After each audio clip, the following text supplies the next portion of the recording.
Hello, my fellow Second Lifers, and welcome back to Koffee with Tia, Episode 8, Part 2, a Tproductions special. We are in a continued conversation with the man who introduces us to a whole new dimension of sustainable ecosystem within Second Life, owner of Beyou roleplay community, Mr. Tre Bikcin. Now, I have 5 gift cards on offer for all my Tproductions subscriber, you guys, courtesy of Beyou. All you have to do is subscribe to be part of the family. Like the video and comment your legacy name in the comment section below on YouTube, and you are in luck to win one of the amazing gift cards from Beyou community. Without holding you up any further, let's continue our conversation with Mr. Tre Bikcin.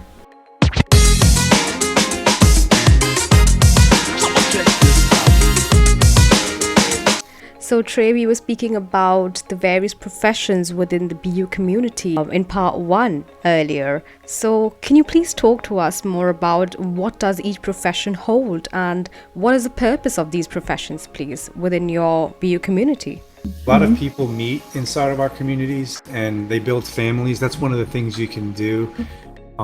Is you can build a family, and that's where the lawyer profession comes in too, because in order to get like officially married, you apply for like a marriage certificate, and any BU lawyer can do that for you. And through that process, you can also create your own family, and you can add family members to your family. And the idea behind that too is to expand that out so that families can also have certain privileges and rights, and also in some ways compete with other families in ways that are trackable. Like we had a leaderboard at some point that help kind of see who's doing the most at certain things, and one of the ideas initially was to make sure that we also have family leaderboards to see how families are faring with each other. So that's always fun to meet new people and start families. It really does help get people started and continue on playing. Yeah, one of the funnier things that we've got a suggestion on, and we've considered it, but as part of the lawyer profession, one of the things that we've toyed around with is having lawyers be responsible for resolving disputes and having a courthouse where people can plead. But that's a difficult thing to do because when you think about having conflict, we don't really want to foster that. We don't want to create a way for people to benefit off of people's problems. So it's a great idea to be able to have like a courthouse where you have lawyers arguing cases, and it would be a fun thing to try to implement, but in practice I think it would be really difficult to do, but a fun thing to talk about. Suggestions on how to make that actually a real thing, because we try to minimize disputes. We try not to be the arbitrator of disputes, because as you know, like just in life in general, not just with people, generally, you don't really want to have those things go on, but they happen regardless. And I think having an environment where people can resolve disputes, it just to me, it sort of lends to that being, something that would be normalized.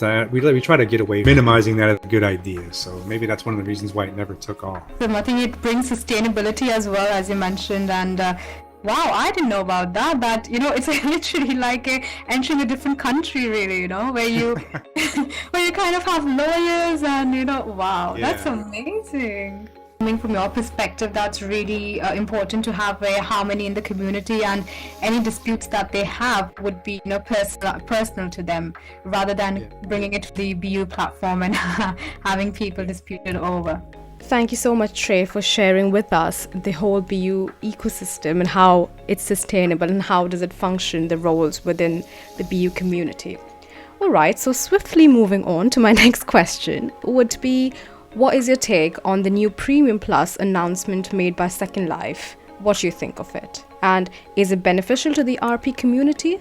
I did read about it, and I can see how that would really benefit a lot. As far as us specifically, I think there are some aspects to it that are very beneficial for us. I mean, one of the things that they waive a lot of the fees associated with importing in like textures and stuff like that. That's obviously for people who do a lot of content creation. That's a big deal, because it might not seem like it's much, but if you're somebody who's creating lots of things, it only takes a month of time before you've imported thousands of things, and that does add up over time. So absolutely, I think it's a good idea, and I think a lot of people are going to take advantage of different roles on our team. And so for me, specifically, I don't do a lot of importing of things. Other people do. So there are people on our team that would severely benefit. Bringing something positive to your table as well, as terms of like the business perspective as well. Yeah. I completely agree, because things are different for different people, and what may work for you might not work for other people, and what may work for the community might not specifically work for the business in that perspective. Now moving on to the next set of questions. There was once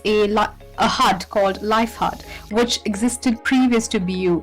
Have you researched about it? What are your thoughts on it? When I first came into Beyou, I think the life system, I think, and there was a Life 2 system. That was something that was also, around. And the one thing that I can say that we're not necessarily the same way. One of the things that they did was sell the scripts, like you could buy the scripts and place them. We don't take on that model. I think generally speaking that it seems to have proven to be short-lived in the terms of like the longevity of keeping a systat. We've kind of evolved over time. We've done more and more. We've toyed around with that a little bit. There was a time where you could get scripts to put in our children's lunch boxes, and we did encounter a few problems with that. So we've since disabled that, but in terms of how we relate to them, we're definitely different in how we run our business model. But I know that they had a lot of following. They had a big following in Second Life, and I think they had plans to come out again too. I'm not sure how that's going, but we're just different. We do things a little different. I'll probably stay away from discussing them, because I'm not an expert on them, honestly. I didn't really research them a ton. I think when I first came into Beyou, very very limited experience and exposure to roleplay, and a lot of the things that we've created, or that I specifically worked on, it was good to start off with a completely fresh perspective and not have it based off of how something was done before. So that's proven to be helpful for me, is to not look too much into what other people are doing, but look a little bit, but don't get too deep into what other people are doing. Just kind of have a surface level knowledge of what other people are doing, and then when ideas come up, implement them in the way that you want to do it, or that we want to do it. Probably the best I can do. It may be like something existed in the past, but there's so many others that you could build the foundation from, and I think Beyou is one of those as well. So it technically gives you the wings to achieve so much more, in your everyday life, or enhance the Second Life experience in general, I think.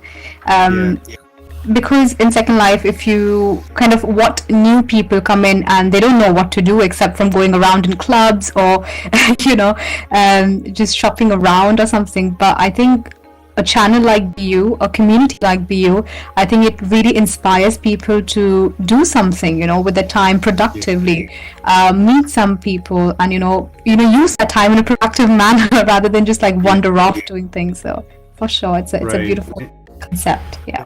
It is, and a lot of the people that come in to the communities that are very talented, because we get a lot of people who have been around the block a little. When they come into the Beyou, they do have a lot of good ideas, and they do have a lot of suggestions and criticisms on how things are currently done and how they.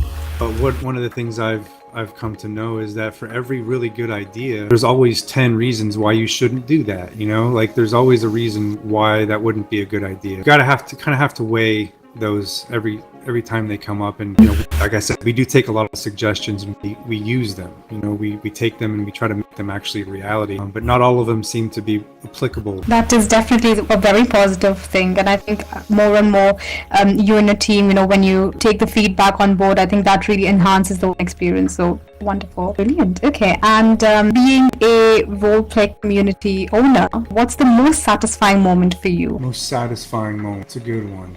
I would say that it's tough to say that one moment sticks out above another. However, what to me it's satisfying to see other people having success within Beyou. It just feels good to know that other people are finding success in what they're doing using our system. And I think a satisfying moment, and these happen quite often when somebody contacts us and they have a lot of positive feedback about their experience, and they tell us things like, I had no real drive or purpose to stay in Second Life until once I started playing, it really revived to actually be in Second Life. And so that's always something that sticks out. And whenever those things happen, it makes more than just the role play. They actually, expand further than that, and they get a lot of satisfaction out of what they're doing using our system. So to add to that, there was a point when we reached a certain level of active users that I felt was a satisfying moment, because in the very beginning, when I was first brought into Beyou, I was brought in to help kind of create a a kitchen, a cooking system. That was my first involvement in BU. They needed to be able to have a system that could cook things in a way that wasn't done before. So I started with that, and I didn't really think the time that it would grow into what it is. So seeing us get to, I'd say like when we got to like 5,000 active users, that was a real satisfying moment, because I never thought it was possible, trying to be pessimistic, but just had this idea that there were limitations that were just too tough to get over. But that was a definite good moment. And how many active members do you have currently? I guess that depends on what you mean by active. In our group, there's about a little over, I think, 6,000 or maybe between 6,000 and 7,000 in our group. Right. But I wouldn't say all of those users are active. Absolutely. On our site, we have tracking mechanism that kind of gives you an idea of how many people have been active in the last 30 days. And that goes and shrinks over time. And it's gone as high as like 2,900, almost close to 3,000. And I think right now it's down to about 2,000. I think over time it's shrunk a little bit. I would say active users, there's about 2,000 on any given month. Do you have a set mark that you want to have these many people active, or have you set some bars which you feel that if you have less people active, that means that you need to work something on the advertising or something, something needs to be worked on? As far as having a specific number, I wouldn't say that there's a specific target number. I mean, I think mostly it's just watching it air is a good thing. Like I'd like to see us get back to a 30-day basis, but mostly it's just knowing that people are still finding positive things system. People are finding it useful to do our job correctly. I think that will always grow. It'll either stay the same or it'll go higher, but I don't think there's an exact number. I mean, I'd love to see it be 10,000 to be honest, but I wouldn't say that if it doesn't reach 10,000 that I'm going to be disappointed. I like to know that of the people who are playing, that they're getting a positive experience out of it. Recent launch for Beyou, I think, with a collaboration with Hands-On Mummy. So speak to us about your experience with the recent collab with Hands-On Mummy, please. Sure. Now, I won't try to take credit for that. It wasn't, I didn't create the idea myself. It was actually something that came to us. I wouldn't say it came to me. It came to us as a team that there was this system, and we don't have a pregnancy HUD in BU. There is the doctor profession, and we've tossed around ideas of putting in support for pregnancy in Second Life, but it's kind of like, one of those things where it's like reinventing the wheel, I guess. It's already been done, and people do it really well. Hands-On Mommy, like HOM, that's one of those systems that does it really well. And when we first met the team, they're all very, very nice people and very easygoing. The idea was somehow integrate the two systems in a way that allowed people who are playing BU to also use their products, enhance the HOM hub. I think, there's the possibility to keep going with that. And but overall, it's been a really good experience. I think from our perspective, one of the things that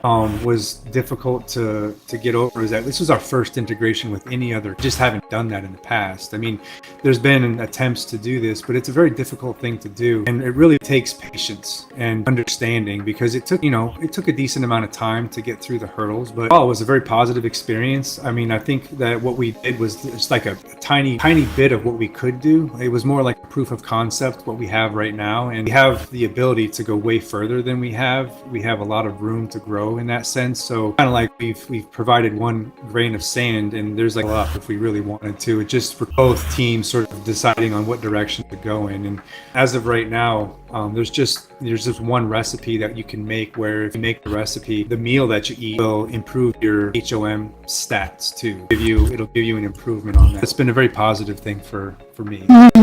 How was the overall experience, I think, when you completed the project with them? It was good. Like I said, it took a little bit of time, and being short-staffed, like we don't have a designated test. A lot of people always offer their services to test. That's a real difficult thing for its own reasons that I won't get into. But I had to kind of be the tester of that. So yeah, I had to wear pregnancy HUD. It was kind of funny. It was interesting to see how that system works and to get a feel of the things that they do. So I was able to get firsthand knowledge on how it works. It made it much more it really came into clearer view for me, because it was a little bit murky in the beginning. I didn't quite know what they were talking about when they were referring to their HUD. I had to actually get it and use it fully understood. But along the way, I did learn a lot about how that works, and like I said, I think that there's a lot of room for us to to expand on that too, especially given that we have a medical profession. A lot of our general practitioner doctors do checkups and stuff like that. There's just so many things we can do with the pregnancy. Right now, it's really just based off of food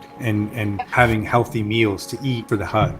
And what was the inspiration behind the recipe that you created? Well, that was, see, now we have this whole integrated cooking system, and we have, I don't know exactly the number of ingredients, but it's in the hundreds. It's like 300 to 400 ingredients you can use. So initially, when we were talking about what the options were, I kind of gave the people there at HOM, like, here's what we currently have. And we wanted to be very open about how this was implemented. So we said, okay, just let us know what kinds of ideas you have. And so they went pretty deep in their investigation on what kinds of meals. So everything that we did was based off of their direction. You know, they said, we want to have all healthy meals. We want these to be ingredients. And then from there was really Brianna Altnew, who kind of took that and just started, you know, and we have one recipe right now that's released, but we actually have 9 more that are already done, you know, that we could release, but we're sort of waiting for a good moment. But these are all sort of driven off of the healthy sort of status and the kinds of ingredients that they wanted to use, some of which we had, some of them we didn't, and we sort of created new ones to help along the way. But they have a lot of really good ideas on that, and I think going forward we're going to continue to implement more and more. The ones you have now are like salads. They're more like not basic salads, but kind of complex salads. But we could do a lot more with that. So we're going to probably speak with them in the next few weeks about that. I mean, things have been going fairly well as far as I can tell. I'm just kind of watching, you know, how many people are making it and how many people are using it. Given that it's only one, I mean, I think we have a lot more we can do. And make it so that people who are playing HOM may be more inclined to start cooking to make their own meals. I think some people are just buying meals that other people create who are Beyou cooks. But I think as time goes on, it might inspire people to be their own cook, you know, and not just purchase pre-cooked meals from other people. Exciting, I think, and also that you've given us an Easter egg again. that has more 9 to come. So we're eagerly waiting. And I've been through the whole HOM experience myself, and you know, the staff is lovely. The whole RP there is great, and with the integrated system with now Beyou, I think it's going to even, you know, like enhance the whole experience, you know. So I think that's wonderful. That's much more. Yeah, and you know, to give you an idea of what it's like to work on something like this. Now, we are sort of short-staffed, but we have such a widespread system. You know, we don't have like I would equate our system in terms of our adversity to change. It's less like a sports car and more like a big aircraft carrier. We don't turn on a dime, you know. So it comes to making an integration, or when it comes to making a big major shift, it takes quite a bit of effort. You know, we have to really take our time. And so one of the major things that people might complain is that it takes forever sometimes for things to get accomplished. But just by the nature of how things are in Second Life, and you know, how difficult things can be to get correct and to do right the first time, it just lends to being timely, and that was proven to be the case with the integration with HOM. It took a little bit of time, but we did finally get there. On to much more chiller and casual questions. So now you can relax and you can put that feet up. One on my list would be, if you could have a HUD in real life, and what 3 things would you want the HUD to display for you, please? A HUD in real life. That's a good one. Let me think. Well, I know I wouldn't want to expose my hygiene, that's for sure. But I think one of the things that I think, to me personally, that I would like to have, I don't know, it's kind of a tough one to describe, but having a gauge on your impact on other people around you is a good thing to measure. You know, like what kind of impact you're having on others. That's not something people generally think about, you know, but if you could measure that on a HUD to say, you know, you're generally having a good impact on the people around you. I don't know what even the word for that stat would be, but you know, if you're the kind of person that is constantly having a negative impact on the people around you, I think you'd want to know that, you know. I'd want to know that. So being able to measure my impact on others, whether it's bad or good, I'd like to know that. I'd like to see maybe on my own HUD, for especially in recent times, like other people's illnesses, you know, so you could see if somebody's carrying something that you don't want to get, you know, you can keep your distance. But I think most of my my answers to this are going to be related to how you impact other people. What kinds of things you're doing that are measurable in terms of other people's perspective. Focusing on others, how other people are feeling, that's something that is difficult to do. Have a HUD to measure that for you would be really cool. I would love that. I think now that I'm thinking about it, I would love that as well. Yeah. Just sitting across and like just thinking, oh, what's going on Tre's mind now? How he's Yeah. Like, is like, am I creating a negative experience for these people, or is it, a positive one? And then if you're having, if you can see that, grander scale that you're generally being negative to other people, you'd want to change your own self. And that's it. That information is difficult to derive. I think you have to be very in tune with others to know this, or at least have people in your life who are willing to tell you, like, hey, you're not acting right. Get your act right. Start treating people nice. Absolutely. And I think if the HUD does that for you, the half of the world problems would be solved in like a jiffy of an eye. Right. Yeah, exactly. I'm very impressed by your answer, Tre. Well done on that. That was a tough one as well, I can imagine. Trying to think about that one. That's a tough question. What is the one thing that you cannot live without on it? I cannot live without it. So, well, like I said, I'm really here to work. One of the things that makes my life a lot easier is having my team members, Second Life. If I didn't have them, obviously, I just wouldn't be here. But having my team members to bounce ideas off of, to even talk to, it's just because like in a regular work environment, your workmates become your friends, generally. You mentioned about your staff, that really shows how much, you bring together that community spirit within you as well, and not just, just for the community, but also it's implemented into the Beyou roots and the staff culture as well. So that's very eye-opening and such a pleasant experience to have an insight into. So thank you for sharing that. Sometimes you might have negative experiences, but we don't. As a staff, we all get along very well, and it's good to have people to talk to and friends. So I couldn't live without those people in Second Life. That's a definite. And just the ability to be creative in Second Life. I think Lindenlabs provides that, right out of the box, from the beginning. So given the tools to do that is one of the things I couldn't live without. If I wasn't able to make things in here, I probably wouldn't be here. Those two filter to the top, I think.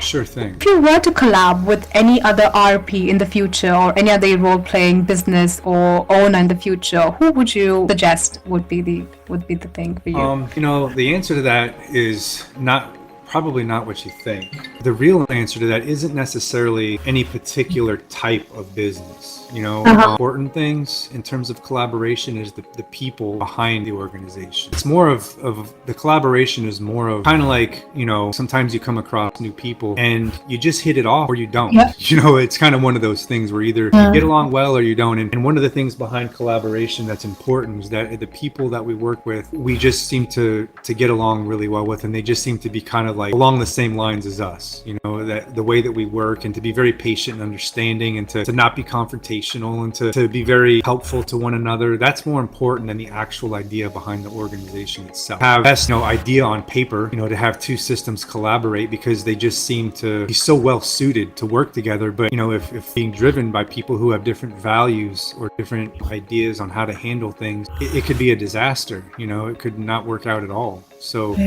I would say it really just depends on the people running the organization and what kinds of ideas you could have to collaborate, but it wouldn't necessarily be the specific area of business that they're involved in. So collaboration, say for example you want to collab with some brand, but the team behind it is not really collaborative, or the team behind it is not very helpful, then what's the point of such collaboration where you can't really, make something good out of it, or, when you can expand out of it. So I think coming back to those lines, I think it definitely makes sense now for sure. Yeah, definitely. And like I was saying before, there has been attempts for us to work with other things, other people, other systems that just never seem to take off. I think ultimately that's the reason. You could have difference of opinion on times, on a lot of things that are just intangible, sort of like things that go on behind the scenes that just don't seem to really work themselves out very well. I have the last question for you, and then finally you can read out. I have one last question, and it's a funny one. So, So can you tell me about any experiences, any funny incidences that happened during experience with Beyou that you would like to share with us? This is, man.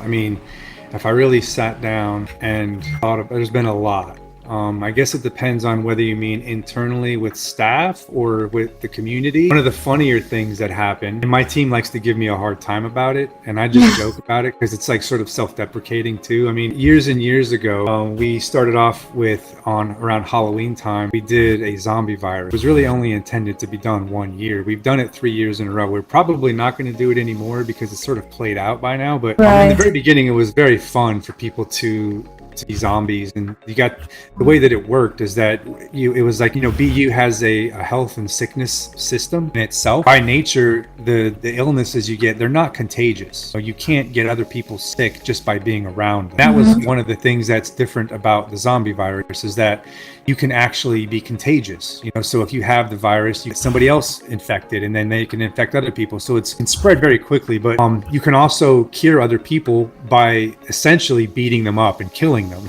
By doing that, you cure them of the zombie virus. So we'd put out chainsaws and bats that people would go and beat each. It was a fun thing. I mean, it sounds kind of violent, and I think some people didn't like it. But if you have a sense of humor, it was a fun thing to go out and start, whacking people with zombie bats. But in the very early stages, they were having competition. Who could kill the most people? Who could be the biggest zombie player? And there was one incident that happened where one of our users, who's a very regular user, and we know them very well, they challenged me to a duel, right?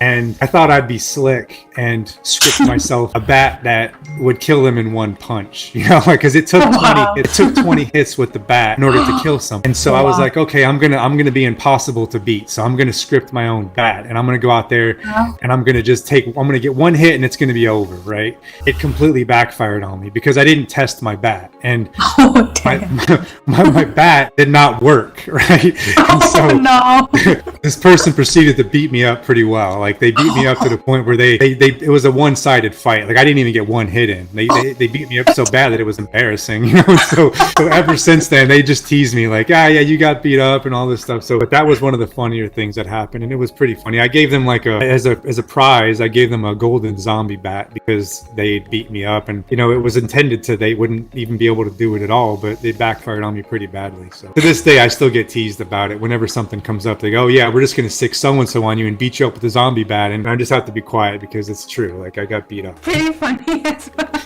So do you expect to have such a bat ready for this Halloween as well? No, like I said, that was many years ago, but we've done it, and I think it just hasn't really had the effect that it has. And then we probably can do some other things that are similar in nature, but not necessarily the zombie virus. But I think the only piece of information I can relate, and I can advise you, would be, the next time you have such a product, make sure you test it out that you don't get Yeah, so I might want to test my products before I go and get challenged by somebody. That's what always happens, like, it's kind of like when you've practiced for a presentation and you go do it live and then the computer crashes on you. That's just like how it goes. Yeah, sometimes you just have to roll with the punches, you can never predict how things go, and I think being versatile in a way where you can just roll with the punches. Brilliant. And I think that brings us to a wonderful end to the interview. And thank you so much for your time, Tre. That's been absolutely amazing with you. Anytime. I hope I've done your interview well. One of the things too that I can say as part of the end of this, if people have questions or things, they can join our group. We also have a support system where because we have such short staff in handling things, we've had to create a support ticket system. And that's really where we handle all of our sort of day-to-day and make suggestions using our support system. So if you have any questions or anything like that, if you're a user, use our support system. We always watch those every day, and we generally don't let those things go too far. So help to the community to be able to have a voice and to be heard, because the group can get a little bit out of control. There might be times where we're not around, and so we just can't use the group as a means for real technical support. You can go into the group for community support, but if you want support from one of the owners or from CSRs, you're going to have to use our support system for that. Sometimes somebody might think there's a problem, but to us, it's not really a problem unless we've seen it. Oh, absolutely. Yeah, please subscribe. You guys, Tproductions, you guys have been really good, and I do appreciate you guys having, taking the time to have me out. Nothing but good things to say about you guys. So definitely subscribe and watch the videos. They're really thorough. Is someone being interviewed. You guys are really good. So thank you very much. Brilliant. Thank you so much for that, Tre. And it's been an absolute pleasure, getting to know you. And, I've learned so much about the Beyou now that I'm ready after this interview. I'm going straight to the Beyou store, buying myself a kitchen. Let me know. If you have any specific questions, definitely reach out. I'll be more than willing to help. Awesome. Yeah, give it a shot and let me know what you think. And also your suggestions are absolutely welcome too. Thank you so much for that, Tre. Thank you. And with that, I'd like to wrap up the interview. I hope you all have enjoyed the interview as much as I did hosting Tre Bikcin. If you haven't tried the Beyou world, I really urge you to go and have an experience of your own. And this is an incredible experience you do not want to miss out. Do not forget to enter the giveaway by being a subscriber to my YouTube channel Tproductions and liking and commenting your legacy name on the YouTube comments below for a chance to win the giveaways gift cards from the Beyou community. Shout out to our sponsors, the Beyou World Community, 𝐊𝐿𝐴, Black Sand, Loft and Aria, Parallel Universe Productions and Hands-On Care Maternity and Birthing Clinic. Either way, if you have liked and enjoyed the interview, do give it a thumbs up. I will be back next Thursday with another guest on the show. Till then, stay virtual and God bless.